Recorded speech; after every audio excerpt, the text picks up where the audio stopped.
तुम्ही खाता ते साधं पान, पण त्यात मिसळलेलं असू शकतं विष. पुण्यातील पिंपरी चिंचवडमध्ये उघड झालाय पानच्या नावाखाली चालणारा धक्कादायक नशेचा काळा बाजार.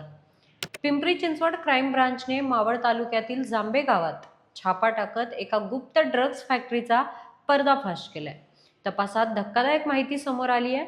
आरोपी साध्या पान आणि मलबारी पानमध्ये घातक नशिली पावडर मिसळून विकत होते. कडक आणि फुलचंद अशा आकर्षक नावांनी हे पान विकलं जात होतं, जे विशेषतः कॉलेज विद्यार्थी आणि IT क्षेत्रातील तरुणांना लक्ष करून दिलं जात होतं.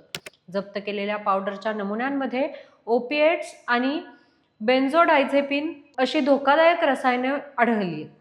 तज्ज्ञांच्या मते या पदार्थांचा थेट परिणाम मेंदूवर होतो. यामुळे चक्कर येणे, अचानक नशा होणे, मानसिक असंतुलन किंवा दीर्घकाळात शारीरिक मानसिक अपंगत्वही येऊ शकतं. एका ग्राहकाला फुलचंद पान खाल्ल्यानंतर अचानक त्याची तब्येत बिघडून तो बेशुद्ध पडल्याची तक्रार मिळाल्यानंतर पोलिसांनी तपास सुरू केला आणि अखेर हा मोठा रॅकेट उघड झालाय.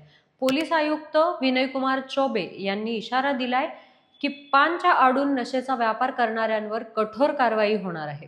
म्हणून पुढच्या वेळी पान खाताना एकदा नक्की विचार करा, कारण हा गोड स्वाद कधी-कधी तुमच्या आयुष्यातील सर्वात कडू विष ठरू शकतं. यावर तुम्हाला काय वाटतं कमेंट करून नक्की सांगा आणि पाहत राहा न्यूज डॉट्स.